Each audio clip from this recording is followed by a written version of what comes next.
వికారాబాద్ జిల్లా కేంద్రంలో సన్నబియ్యం పంపిణీ కార్యక్రమాన్ని ఇటీవల వికారాబాద్ మున్సిపల్ పరిధిలో పాతగంజిలోని చౌకధర దుకాణంలో శాసన సభాపతి గడ్డం ప్రసాద్ కుమార్ ప్రారంభించారు. ఈ సందర్భంగా సభాపతి ప్రసాద్ కుమార్ మాట్లాడుతూ రాష్ట్ర వ్యాప్తంగా 3,10,00,000 మంది లబ్ధిదారులకు ప్రజా పంపిణీ పథకంలో భాగంగా చౌకధరల దుకాణాల ద్వారా అర్హులైన ప్రతి పేద కుటుంబానికి ఒక్కొక్కరికి 6 కిలోల చొప్పున సన్నబియ్యాన్ని అందించేందుకు చర్యలు తీసుకుంటున్నామన్నారు.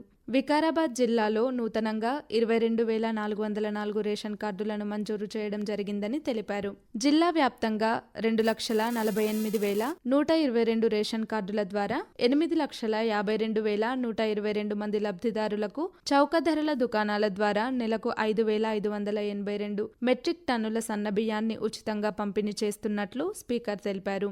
ముఖ్యమంత్రి రేవంత్ రెడ్డి నియోజకవర్గంలో పేదల తిరుపతిగా పిలువబడే కొడంగల్లోని శ్రీ మహాలక్ష్మి వెంకటేశ్వర స్వామి 45వ వార్షిక బ్రహ్మోత్సవ కార్యక్రమాలు అంగరంగ వైభవంగా 9 రోజుల పాటు కొనసాగాయి. ఈ కార్యక్రమంలో భాగంగా స్వామివారిని వివిధ రూపాలలో కొడంగల్ పట్టణ ప్రాంతంలో ఊరేగింపు చేశారు. ఈ బ్రహ్మోత్సవ వేడుకలకు ముఖ్యమంత్రి రేవంత్ రెడ్డి హాజరై స్వామివారిని దర్శించుకున్నారు. ఈ సందర్భంగా స్వామివారికి శేష వస్త్రాలు ముఖ్యమంత్రి సమర్పించారు. ఆలయ అర్చకులు తిరుమల తిరుపతి స్వామివారి శేష వస్త్రాలు ముఖ్యమంత్రికి బహుకరించారు. బ్రహ్మోత్సవాలలో 4వ రోజు యాగశాలలో ఉత్సవమూర్తులను దర్శించుకున్నారు. అదే రోజు సాయంత్రం ఇఫ్తార్ విందులో కూడా ముఖ్యమంత్రి పాల్గొన్నారు. ప్రజలను ఉద్దేశించి ముఖ్యమంత్రి మాట్లాడుతూ కొడంగల్ ప్రజలు తనకు తెలంగాణ రాష్ట్రాన్ని పాలించే శక్తినిచ్చారని అన్నారు. కొడంగల్ ముస్లింల అభివృద్ధి కోసం 25% నిధులు కేటాయించినట్లు ముఖ్యమంత్రి తెలిపారు. అంతర్జాతీయ మహిళా దినోత్సవ వేడుకలు వికారాబాద్ జిల్లా అంతటా ఘనంగా జరుపుకున్నారు. మహిళా, శిశు, దివ్యాంగ, వయోవృద్ధుల సంక్షేమ శాఖ ఆధ్వర్యంలో రక్తదాన కార్యక్రమాలను నిర్వహించారు. అదేవిధంగా ఆశ్రమ పాఠశాలల్లో చెస్, క్యారం బోర్డు, నృత్య ప్రదర్శన కార్యక్రమాలు నిర్వహించారు. బంజారా నృత్యాలు ఈ సందర్భంగా అందరినీ ఆకట్టుకున్నాయి. కలెక్టరేట్లో మహిళా, శిశు, దివ్యాంగ, వయోవృద్ధుల సంక్షేమ శాఖ ఆధ్వర్యంలో వివిధ కార్యక్రమాలు నిర్వహించారు. ఈ సందర్భంగా ఏర్పాటు చేసిన కార్యక్రమానికి ప్రముఖ బ్యాడ్మింటన్ క్రీడాకారిణి, అర్జున అవార్డు గ్రహీత గుత్తా జ్వాల ముఖ్య అతిథిగా హాజరయ్యారు. గుత్తా జ్వాల మహిళలను ఉద్దేశించి మాట్లాడుతూ మహిళలు సమాజం పట్ల అవగాహనతో పాటు తమ హక్కులపై కూడా అవగాహన కలిగి ఉండాలన్నారు. మహిళల విద్యను అభ్యసించడంతో పాటు ఆత్మవిశ్వాసంతో సమాజంలో ముందుకెళ్లాలని ఆమె తెలిపారు. సామాజిక మాధ్యమాల వల్ల మంచి చెడులను గ్రహిస్తూ సమాజంలో తోటివారిని, కుటుంబాలలో మంచి మార్పును తీసుకొచ్చే విధంగా మెసులుకోవాల్సిన అవసరం ఎంతైనా ఉందని ఆమె అన్నారు.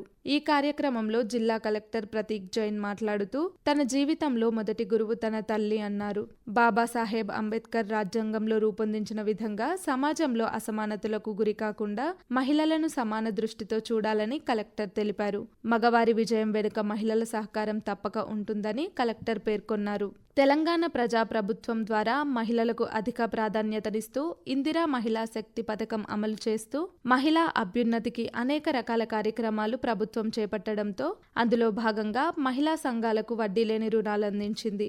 జిల్లాలో మొత్తం 10,805 సంఘాలకు గాను ఏప్రిల్ 2024 నుండి జనవరి 2025 వరకు బ్యాంకు లింకేజీ, స్త్రీనిధి రుణాలకు 20.35 కోట్ల రూపాయలు మంజూరు చేయడం జరిగిందని అధికారులు తెలిపారు. స్వాతంత్ర సమర యోధుడు, మాజీ ఉప ప్రధానమంత్రి డాక్టర్ బాబు జగ్జీవన్ రామ్ గారి 118వ జయంతి సందర్భంగా వికారాబాద్ పట్టణంలో శాసన సభాపతి గడ్డం ప్రసాద్ కుమార్ బాబు జగ్జీవన్ రామ్ విగ్రహానికి పూలమాలలు వేసి ఘనంగా నివాళులర్పించారు. అనంతరం ఏర్పాటు చేసిన సభలో ప్రసాద్ కుమార్ మాట్లాడుతూ జగ్జీవన్ రామ్ భారతదేశ తొలి కార్మిక శాఖ మంత్రిగా తదుపరి వ్యవసాయ, రక్షణ శాఖలను నిర్వహించి దేశంలో అత్యధిక కాలం కేంద్ర మంత్రిగా కొనసాగిన రికార్డు ఆయన సొంతమన్నారు.